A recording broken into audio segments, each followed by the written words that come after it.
Okay, then welcome in my room, so to say, and welcome to the topic of Pulumi infrastructure as code in next generation, kind of.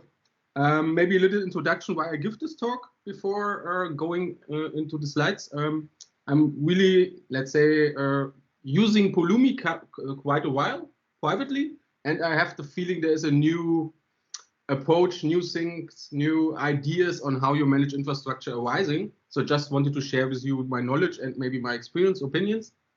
And with this set, let's start. Can I not? Okay. Now. Okay. So just we start. So with the agenda, there is, let's say, as I described in the all hands, there is two parts. One is around the history and the approach, what infrastructure as code means, how we can perform it, and stuff like that. And the other one is then directly looking at its infrastructure as code, so looking at infrastructure code. And therefore, I will present Pulumi with some little workshops or some little demos. So there's the two parts. The second part is a little bit, let's say, needing code skills, or it's more the audience for developers or SREs, so engineers in general. But if you still want to learn something there, you can still still listen and be here. But if you think it's not for you, then you can also obviously join. So don't feel obliged to stay until the end. It's actually two parts. So then, before we go into the history, I would also like to, in the sake of this presentation, to clear some meanings for this presentation, what terms mean, like infrastructure, for example. So with this set, here's a little bit what a good explanation I found for virtualization. I mean, you can read it here basically, or let's read it out. Virtualization refers to the creation of a virtual machine that acts like a real computer with an operating system. Software executed on this virtual machine is separated from the underlying hardware resources.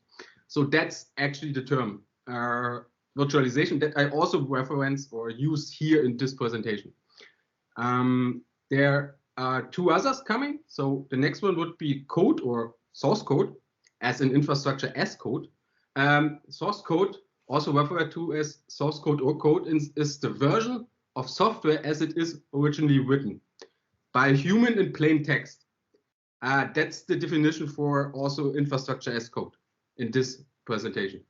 And last but not least, infrastructure, or call it virtual infrastructure actually, is a collection of software-defined components that make up an enterprise IT environment. The virtual infrastructure provides the same IT capabilities as physical resources, but with software, so that IT teams can allocate the virtual resources quickly and across multiple systems, and based on varying needs of the enterprise. So that's the definition of, in this presentation, of infrastructure as code.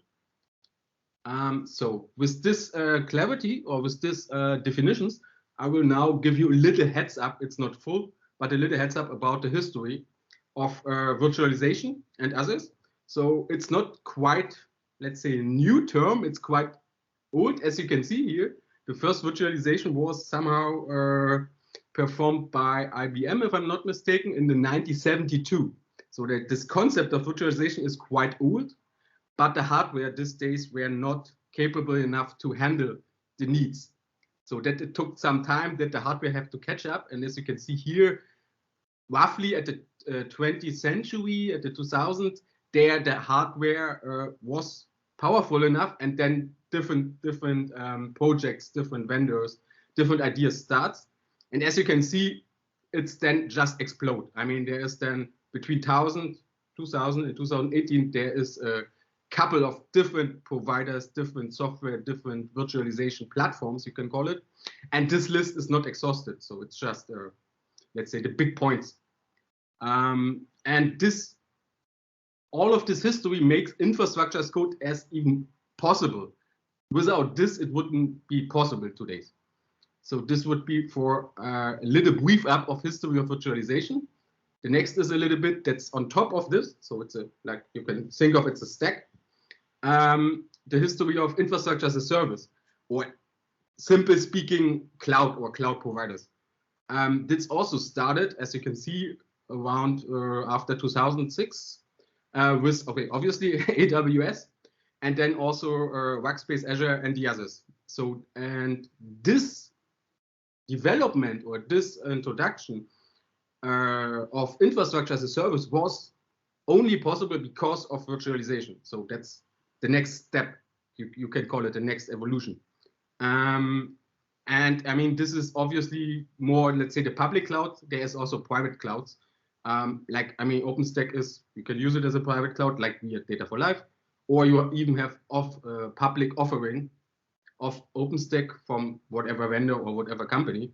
So, and maybe pay attention to the last one. This is a German cloud, Hetzner Cloud. That is also I'm using in the lab.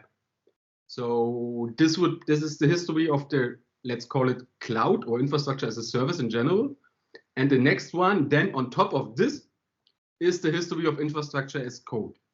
And therefore, it's, let's say, if you refer, or I would refer back to the definition of code.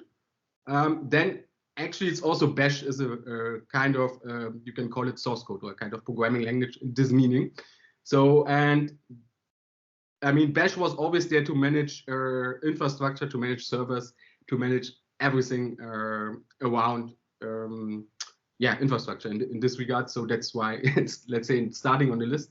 And there are actually some other languages and some other approaches like Lisp Machine.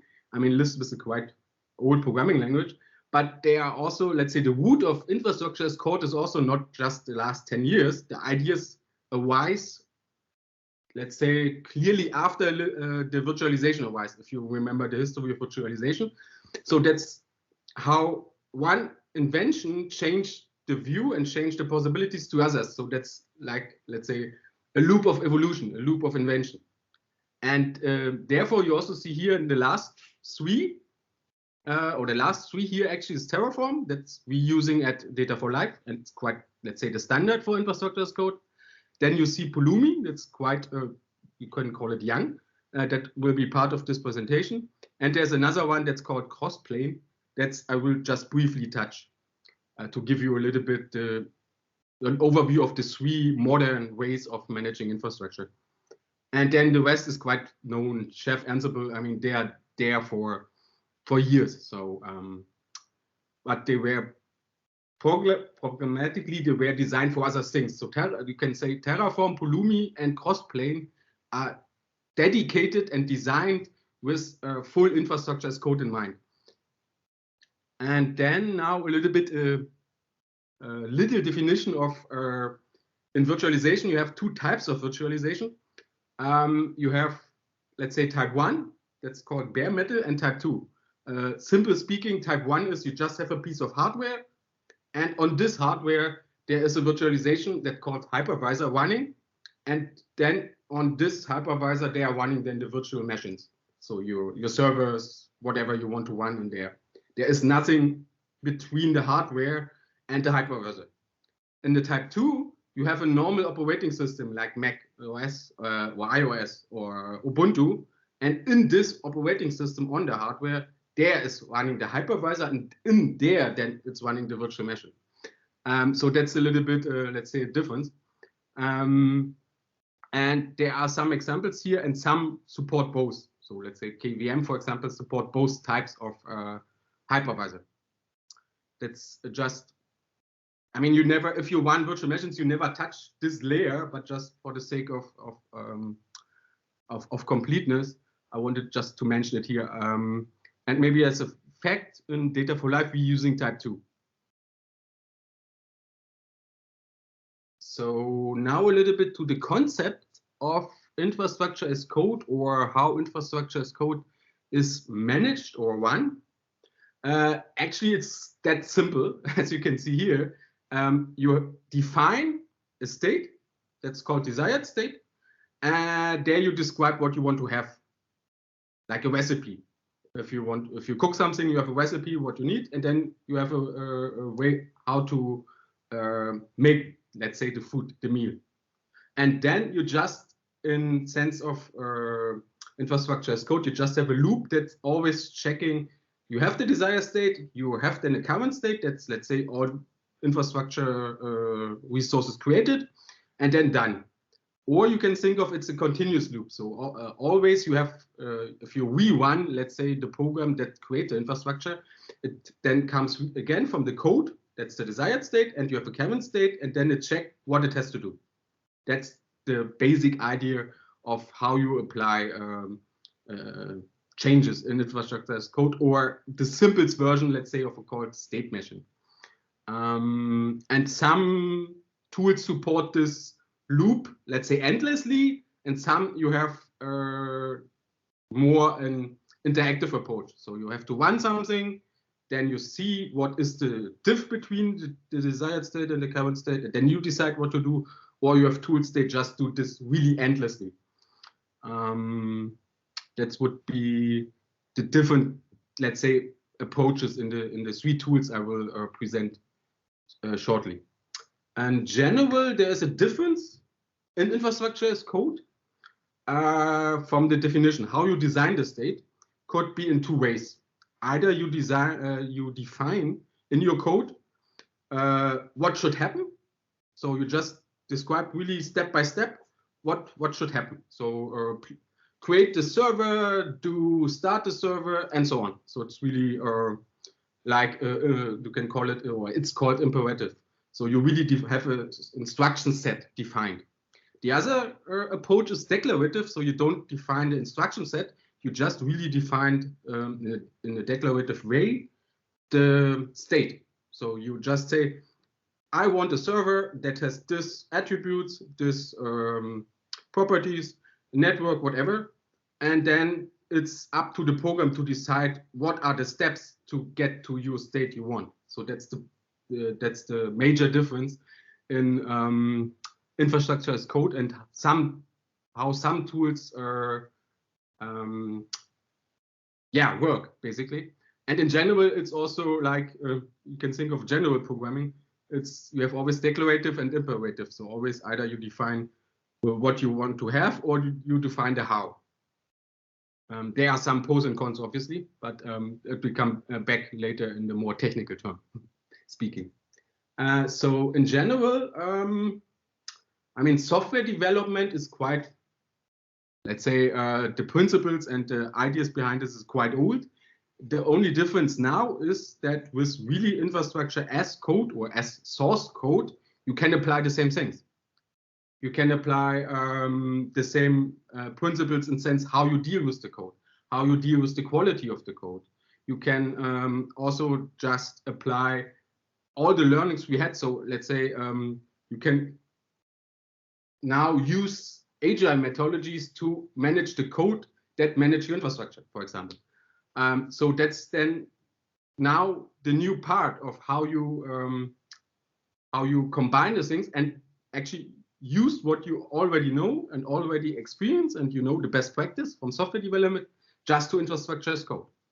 And this makes it quite powerful. And you don't have to, let's say, repeat the same errors that 30 years ago we all do what was it called? Waterfall. So that's the kind of changes now. So, but there is a little bit of difference between normal software and infrastructure as code. But in general, you can say you can apply the same principles that you apply for software development to, let's say, infrastructure as code development. So, and there, then you have obviously some achievements with infrastructure as code. If you use it, if you apply it, if you define everything of your server resources in a code fashion manner. So the thing is, before, you can imagine you had, let's say in the 80s, 90s, you had a couple of bash scripts that just, let's say, there were manual operations mostly involved in running all the infrastructure. Now the paradigm is more shifting to infrastructure as code, what means you manage the code as normal code, as software, and you just apply it. And then you have your infrastructure kind of fully managed, and no manual intervention should be needed, or at least you don't go into all the servers and change things. That should be always done by code. And then you have a couple of achievements that are, let's say, obviously to every developer that's working in the software development field quite for a long time, but in, let's say, in IT operations or SAE these days, that's let's say it's new. The paradigm changed from manual operation works to mostly, let's say, automated. I mean, there's always a gap, but let's call it 99% automated, right? So yeah, actually you get the same achievements that are behind the latest software development change, like Agile, like Scrum, for your infrastructure. That's the point. And another important thing is with as code, as always, you have a version control system behind it where you can really manage the code, and the code is the kind of truth. That's for the software that you run and that you program, obviously, but it's also now for the infrastructure. And that means you have the same capabilities to some extent, but mostly yes, actually, that you can, for example, roll back your code to a version before or to a commit before, and then you just apply the change over the control loop, and you can, most of the time, you will end up in the same infrastructure resources that reflecting this, let's say, old code or this rollback code. So with this combination, you really are able to manage the infrastructure in a really efficient way. And also, abstract thinking, you can think of the infrastructure itself as the software in this regards, because you just apply the code, and by some virtualization magic happen, it just roll out what you want to have, or what was your desired state or your desired code. So this gives you really a powerful way to manage infrastructure, let's say, really efficient, and also really, let's say, with less people. So there is not now a demand for 100 servers demand 10 people, 1,000 servers demand 50 people. It's more how you structure your code and how you make this control loop in really efficient and productive. That's basically the magic of today. With this said, we will now compare the tools, and then actually now, if you now it's going, let's say, to a little bit more technical part. So the question would for me be now, if you have now any questions to the non-technical or to the non-tooling part, then it would be now the time, and then we can, let's say, make a 1-2 minute break, and then I step into the technical part. So it's now up to you to decide you stay for the technical or you leave. Or you can have now, obviously, some questions around the history, around the paradigms of infrastructure as code, and why you should use it, maybe, and why Data for Life should still use it. That would be now, I would give you 1-2 minutes, and then I will continue with the technical part. Okay? Any questions so far?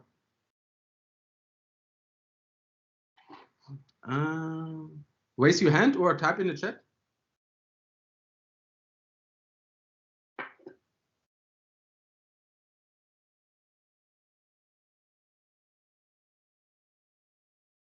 Okay, then I would continue with the technical, or let's say the more technical part of the presentation.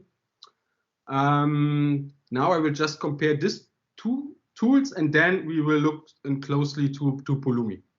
So Terraform is, at least for the SREs, and most probably for some devs in this room, also already known, but I will just sum it up.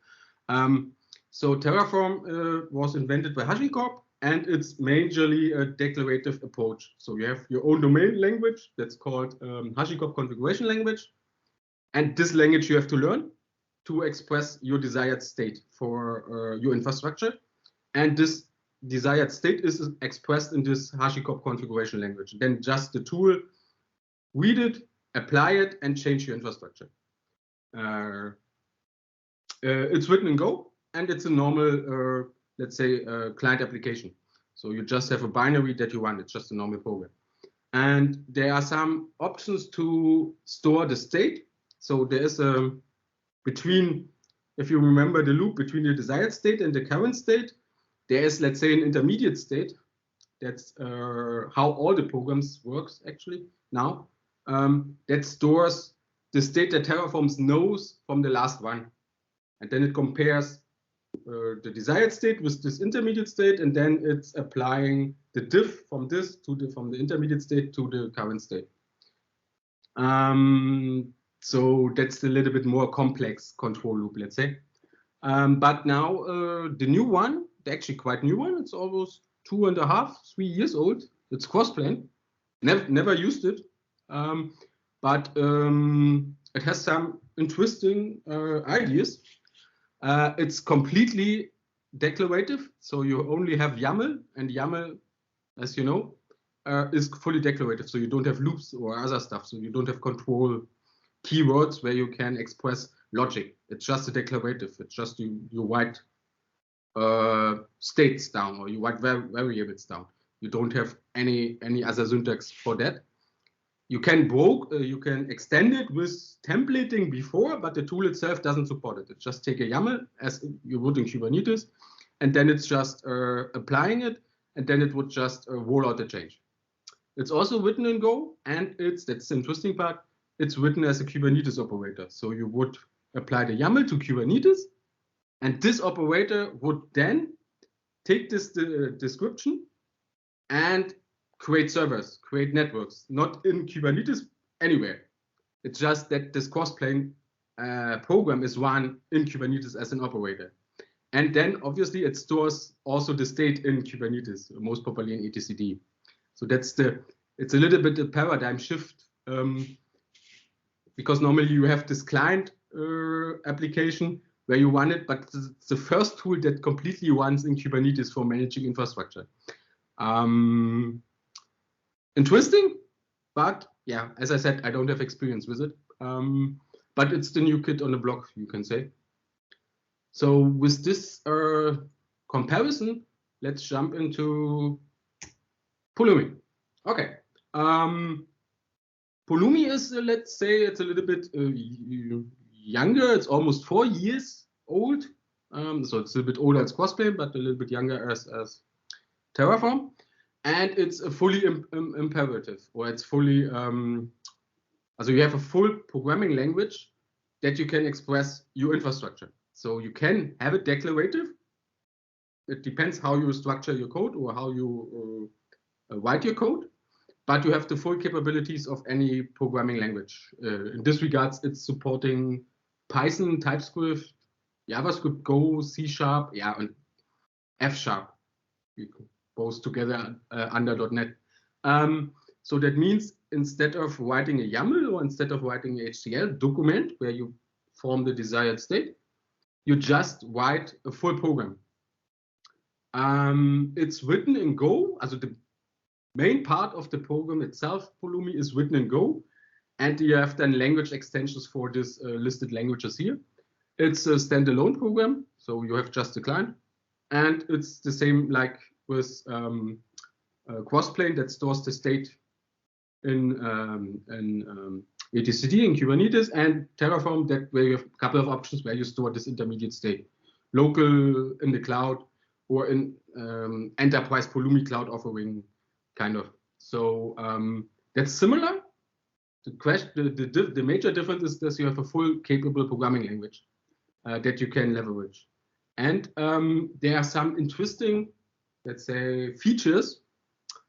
Some are used, some are not used, but in general, quite powerful. And there is, as you can see here on the roadmap, they're even planning to support more languages. Sadly, Rust is not on the list, but yeah, maybe let's see.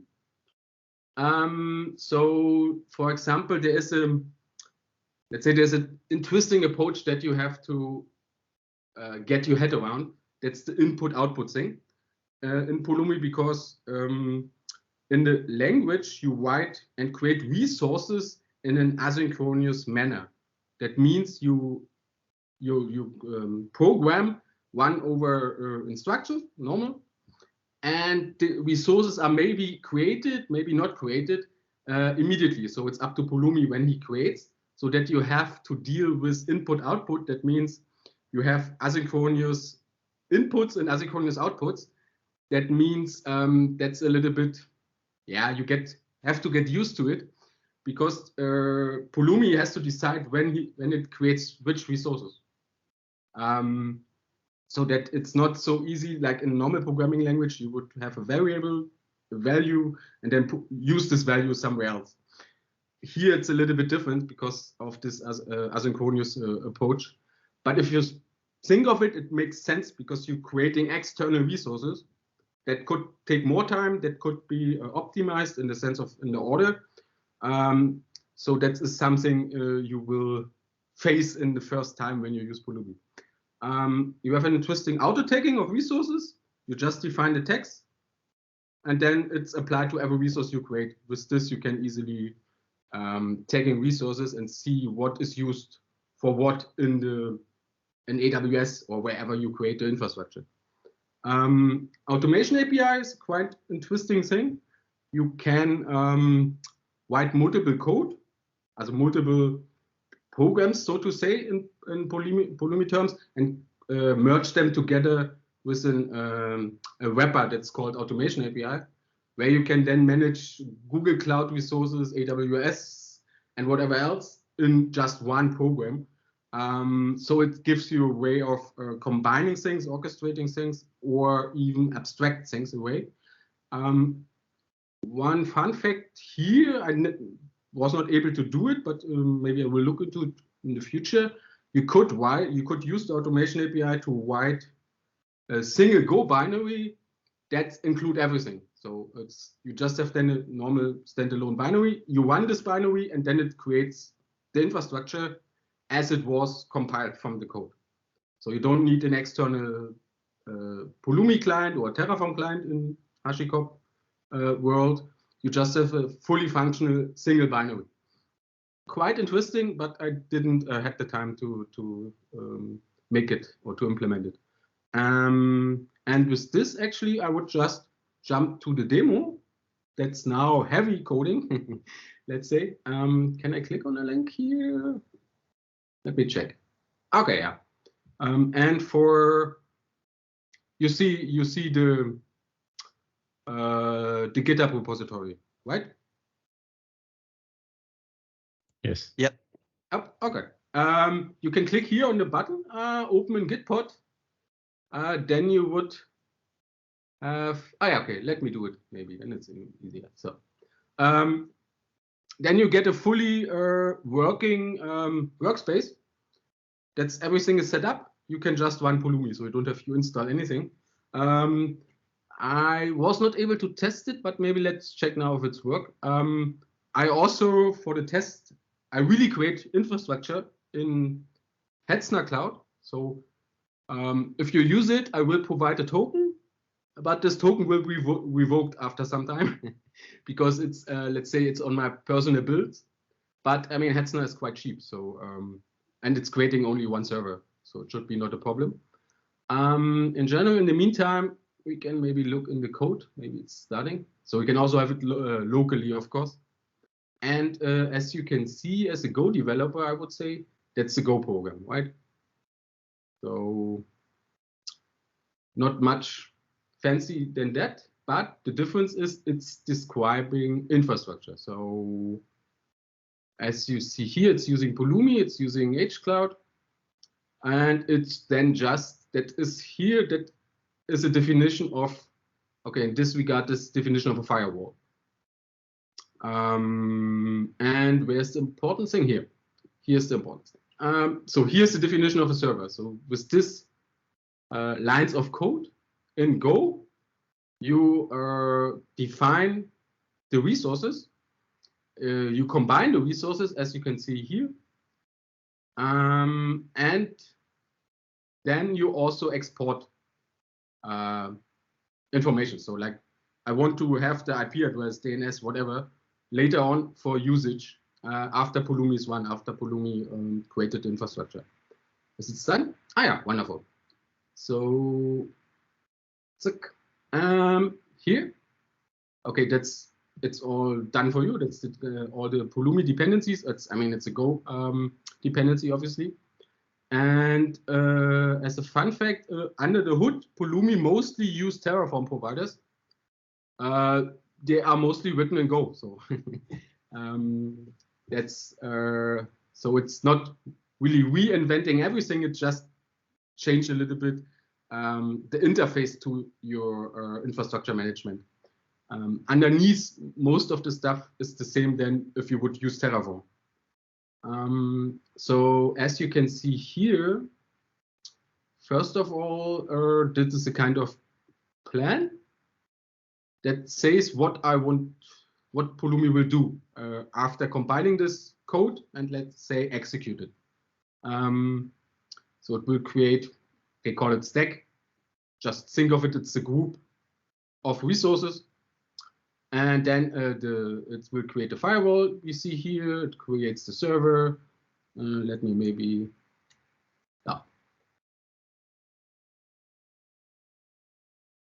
and yeah, okay, let's try to do it, right?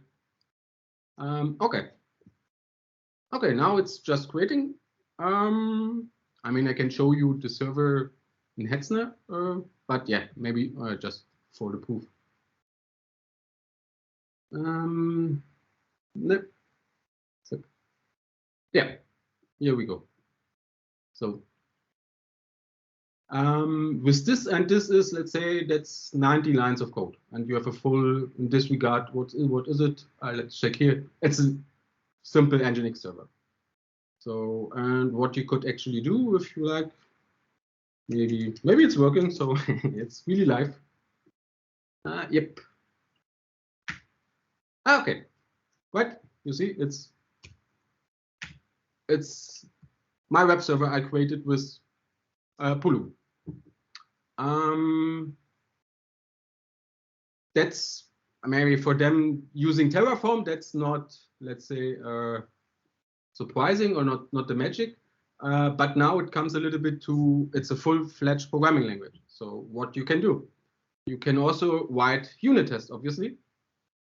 Don't get distract from the complexity. It's if you ever write asynchronous tests or tests for asynchronous code, you know it's a little bit different. It's a little bit complicated to deal with this asynchronous approach in testing, but it's a full programming language, so you can abstract things away, a couple of things. You can make a framework that makes things easier to deal with it. It's up to you. But in this regard, you can then write tests. Let's say that's test the firewall resources definition, and then you can define, okay, my firewall should allow 80 and SSH, and maybe it should allow SSH from a certain IP for security. So that's, please don't use this in production. So, but with this, you can just, where is my terminal? It's gone. But anyway, I can here click on one test, right? So unit test. Now you can at least ensure that it doesn't create any infrastructure, but you can ensure that the definition you gave is, let's say, compliant, or is follow some standards you set, or test that you define the right things. So, and that's you have out of the box with Pulumi, because it's, yeah, it's a full programming language. If you go further, as you can see here, you can also define, and this regards, I check what is the cloud init configuration. How does it work? It's by mogging. So it mocks all the calls, and you receive pseudo resources that have some mock values. Like the IDs are auto-generated and stuff like this. The real IDs would become from the infrastructure itself, from the resource, but here it's mocked. So that's the normal testing. That's nice. You can go one step further, because it's a full programming language. You can write an integration test. That's actually spin up the infrastructure. And then maybe in this regard, what it does here is, Let me make this a little bit bigger. What it does is it's once, you can think of it once Pulumi and create infrastructure, and then you can apply test methods for it. Here it would just wait, infrastructure is created, and then it would start and check if this resource can be called. And if the response is, as you see here, the response should contain this. So with this, you can write fully integration tests here in this example in Go or Python or JavaScript. Pulumi goes here one way extra is because you have all the languages, you can write your infrastructure in TypeScript and write the tests in Go, or vice versa. Because it's under the hood, it's gRPC and it's a common, so the language are just an interface, and you can quasi mix, or you have you can mix the languages for certain tasks. I mean, you cannot write TypeScript code in Go and execute it, but you can write one program for Pulumi or one infrastructure program, and then execute it like this here in the integration test in a different language. Or with that becomes the crazy thing is with this automation API, you can combine them. If it makes sense, actually, I don't know. But I have the feeling it gives you certain possibilities that you would have problems to, let's say, do it with Terraform. Obviously, you can also combine on Bash or with other scripts or with some other wrapper orchestration around and putting tools together. But with Pulumi, it gives you, I mean, I can use here any Go library that does whatever, make mocks easier, make assertion easier, whatever. So you have the full power of the ecosystem of the language out of the box. And maybe it's time to destroy the resource, and then let's run the integration test. And in the meantime, I will, as you can see here, there's just the CLI commands, right? So done. Okay, deleted. So let me see if I can run the the integration test. Text integration.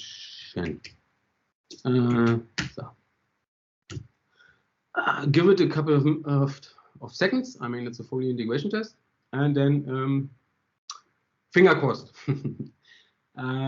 So this is, let's say, that is the simplest thing. So you just write a one Go, also you normal main Go, a test, an integration test, and you write, let's say, everything yourself. As you can see here, it's the assertion of calling the web server and assert the response is written yourself. I mean, maybe there's a good library that encapsulated, then you just don't have to write it yourself. But for the sake of simplicity, it's just copied in here. This would be the simple example. Let's hope that the integration test will do what I should do. Let me check if, yeah, so the server is dead. Let me check here. Yep, that's the server it's created from the integration test. And now it has to wait to assert, so to call the server. So now the bootstrap has to happen, the Nginx has to install, and so on. That would be the simple demo. There is, let's say, use case. Maybe it's better to show it here. Is what just, let's say, illustrate what you can do with not Pulumi, but in general with a program language. So you have the full capability of abstraction, dependency management, and everything else. And what you could do, I mean, they are still have it on the roadmap, and they are still postponed for quite a while, is that you really support multi-cloud. So you have one definition, not like Terraform. You have for each cloud, you have define your own definition. You cannot say, I just need the Nginx server, and then you just say, please give me them in AWS, or please give me them in Google Cloud. You have to define in each cloud the resources. With Pulumi, it's actually possible to say, define your server or the resources in an abstract way. And then you just have a library where you say, okay, here's the resource, and then you call create AWS as a function, or create Google, whatever. And then you don't care anymore what's the cloud provider underneath. There are some limits to this, but I have the feeling it goes this way because you have the capability of full programming language. And for example, what you see here is, let's say, not this one, this one. That's, let's say, my approach to do this in a cloud independent way. You have your main program, and you define then what you want, and you just import AWS in this regards. And then the definitions is always the same. Just you call here, please create me in this regards here. Create me a WireGuard server in AWS, or same thing. Create me a WireGuard server in Hetzner. So you could abstract this away. There are some limits because some cloud providers have different properties and so on. But maybe it's more unifying in the next years. I don't know. But this is like if you use a full programming language, you have capable of abstraction. Another thing what I wanted to show is you could here, for example, it's a standard Go library to deal with SSH. And you can just import and use it. And with this, you don't have to use SSH key, command line tool, and whatever. You just have it in your program language. And there, in memory, you can create, for example, this is what I did here, just as a proof of concept. You can in memory create keys that are never be stored somewhere. Because it's one binary, it's one code, and that's the power that a programming language gives you, that you can use all the libraries that's around. And I choose Go because I want to learn Go, obviously. Maybe in TypeScript and JavaScript, it's easier, less code. But in general, what my experience is, so I wanted to learn Go, actually, so I used Pulumi to also learn Go. And as you saw, there is also support planned for Java and Ruby. So it's quite interesting that they will even extend the languages. Let's see how our integration test performed. Ah, yeah, okay, passed. But it took, it took 80 seconds to spin up the thing, provision it, and then test it, and then destroy it, of course. So let's check if the server is dead. Server is dead. Okay, wonderful. Here you could, if you pre-bake the image kind of thing, you could maybe spoil it down to 50 seconds or 40 seconds, but you get the meaning. That would be actually my part of the presentation. If there are questions regarding the Pulumi, regarding the code, I'm happy to answer them. As I said before, you can also, I will share this link. Maybe just share it here in the chat now. If I can find the chat conversation. Ah, yeah. So you can just click on the Git pod thing, and if the hcloud is or Hetzner is not working because I'm not sure how I can share if I share variables in Git pod for other GitHub accounts. I don't know. So that's something I can try out. But otherwise, I would share the token with you. And then you can play around a little bit if you like with this code. If you like to have it local, I mean, you can see in this X file, you see what the commands are used to set up the thing. It's also working local, not a problem, but it's yeah, you have to set up Pulumi, you have to set up all the Go dependencies and stuff like this. So with this, actually, yeah, I would say thanks for your attention. And yeah, here are some. I will share the slides, obviously. Here are some links to books and other stuff to read further on this topic.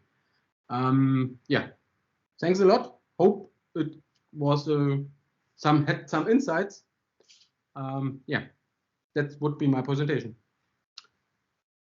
Questions or remarks?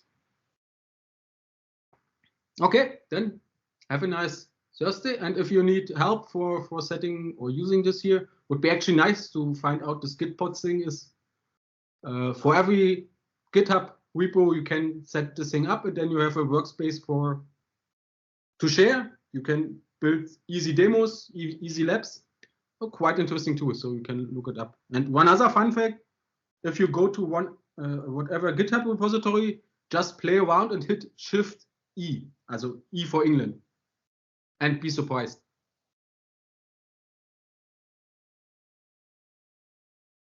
Okay, then see you later. Enjoy the day.